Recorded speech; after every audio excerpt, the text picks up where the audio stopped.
What's going on, guys? It's Nick here, back with another video. Top 5 bold predictions for the 2020 season. This could be my favorite video I make each season because, it's fun to be bold. It's fun to think about our favorite picks and the potential upside that they bring.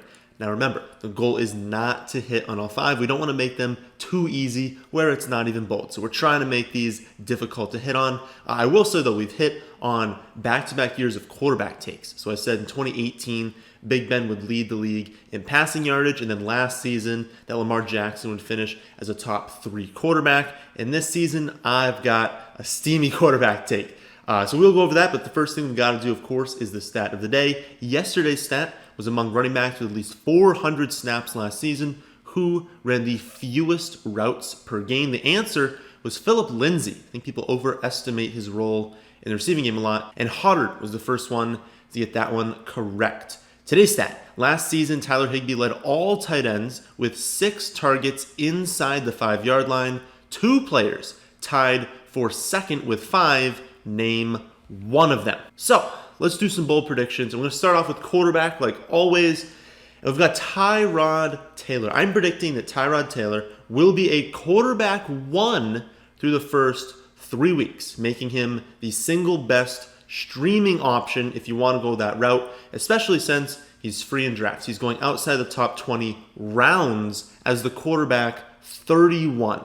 TyGod opens the season with matchups against the Bengals, Chiefs, and Panthers. Those are 2 really plus matchups. And then Kansas City in a game that should have a high total, could turn into a shootout, but at the very least, we know Kansas City will be favored and that the Chargers are going to be forced to throw at some point.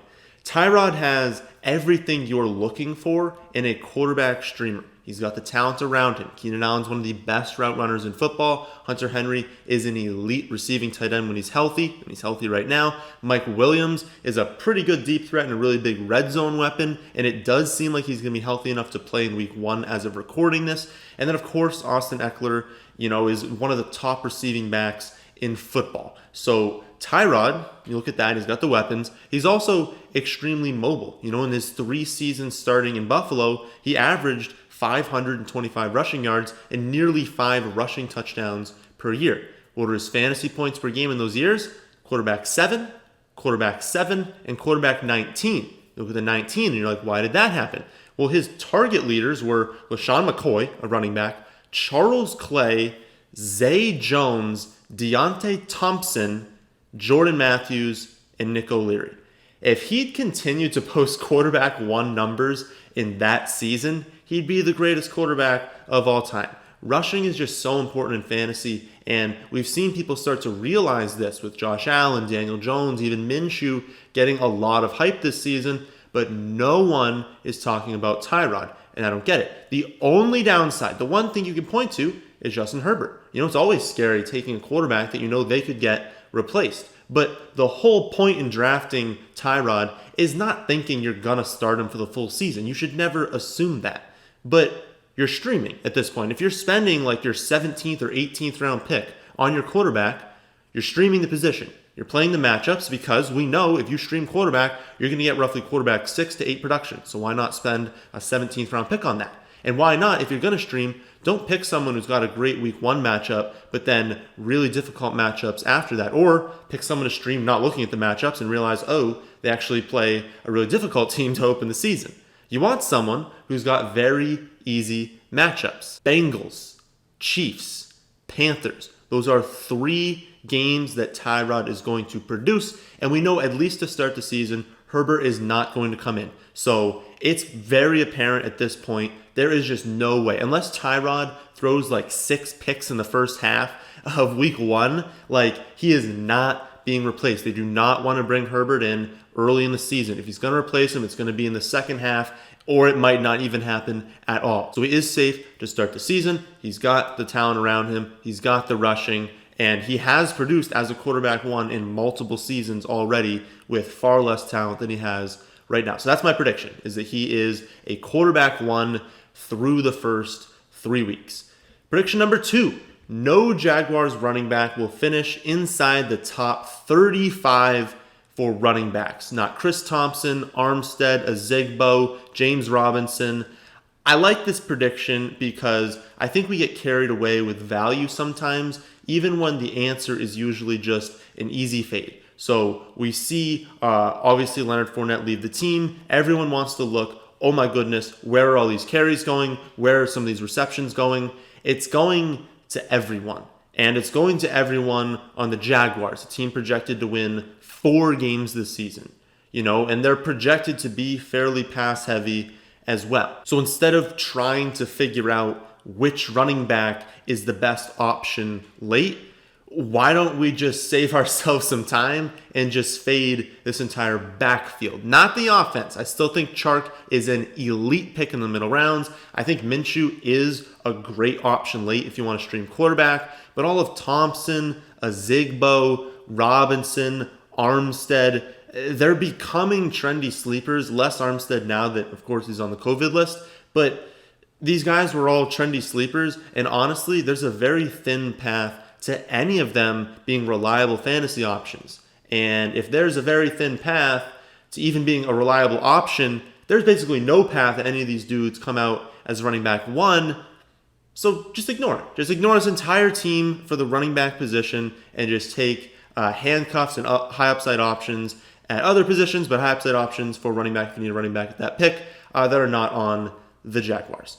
Bold prediction number 3 is that Chris Herndon will finish as a top 5 tight end this season. Herndon was a pretty popular sleeper last season, but then he was suspended to start the season, and he was only healthy enough to play 18 snaps all year. Because of that, most people will be hesitant to draft him this year. But look at the offense in New York. Mims has finally returned to practice after his hamstring injury, but he's a rookie and he's going to have 1 week. So we complain that the rookies didn't have much time this season. He just returned to practice. He's literally going to have a little over a week with the team. So he's not going to be ready. They'll probably have to play him because they have no one else, but he's not going to be prepared for an NFL caliber defense, right? He's not going to be ready when they throw him out there. And then, of course, we have Brashard Perriman, but apparently he can't keep the swelling down in his knee, so we have no idea if he's even going to play in week 1. So they're only competent receivers. They're only actual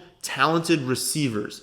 Has been in camp right now, Crowder and Herndon. Of course, Herndon's a tight end, but I'm saying people who catch the football, they're not running backs. They're receiving weapons.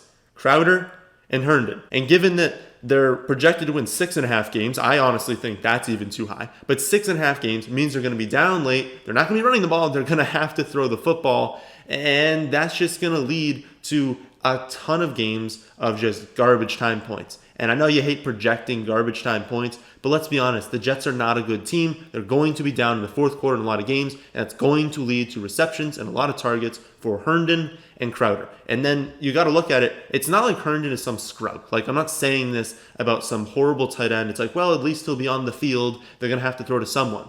He's a very talented player. In the one season we've seen from him, he posted 39 for 502 yards and 4 touchdowns as a rookie. And as for Scott Barrett, that made Herndon just the 16th rookie in the last 30 years to go over 500 receiving yards in their rookie season. And he joins just Kittle, Mark Andrews, Evan Ingram, and Noah Fant to do so in the last 6 seasons. And he did so on only 56 targets, ranking 8th in yards per route run among tight ends. It doesn't take that much to post high-end fantasy numbers at the tight end position. And Herndon has a great combination of talent and opportunity. And yet he's being drafted in the 15th round. So I'm going to predict that he finishes as a top 5 tight end this season. Next up, we've got Marquise Brown. Brown finished as the wide receiver 49 in points per game last season and is currently being taken as the wide receiver 28 in the late 6th round. But I'm projecting that he will finish inside the top 10 this season. Brown ranked first in passer rating when targeted last season among qualified wide receivers and 11th in fantasy points per route run. So why didn't he finish higher in fantasy? He was hurt. He opened the season playing just 18% of the snaps in week 1. He totaled just 58% of the snaps on the year, including just 23 routes run per game. He also found himself on the injury report in 8 different weeks and was very clearly not 100% for most, if not all, of the season. Plus, the Ravens were dominant last year. They didn't need to throw the ball all that much in the second half of games. All that should change this season. He had the screws removed in his foot this offseason, so that injury is behind him. And assuming he doesn't suffer an unrelated injury, he should be a full-time player now, so the snaps and routes run should go way up. And the Ravens offense as a whole is facing fairly obvious regression, so they might actually have to throw the ball in the second half of games this season. There's also been talk about expanding the passing game in Baltimore because they want to keep Lamar Jackson healthy. And given that he ranked first among quarterbacks last season in EPA on deep passes, that's a good thing for Hollywood given that so much of his value comes on those plays. So everything is pointing towards a big season for Brown this year, and you don't have to pay that much for him in drafts, which is always a bonus. So I'm predicting he will finish as a top 10 wide receiver this year. My final bold prediction is that Jonathan Taylor will finish the season as a top 7 running back. Taylor comes off the board in the 4th round or so as roughly the running back 22 on average, and I have him at 19, so I'm not saying he's some incredible value. You have to get him in every league. But the upside is jaw-dropping. Taylor averaged nearly 2,200 scrimmage yards per season at Wisconsin, and as per PFF, he led the 2020 draft class in career yards per carry and yards per route run. He also happens to have a 99th percentile speed score and has been most compared to Ezekiel Elliott by many experts. Jonathan Taylor is a slam dunk prospect, and he lands in a beautiful spot. The Colts have a top 3 offensive line, and their strength, it's top 3, so their strength is everything, but their strength is run blocking. And we also know that Rivers is his quarterback now, and he's one of the top screen game quarterbacks in the league.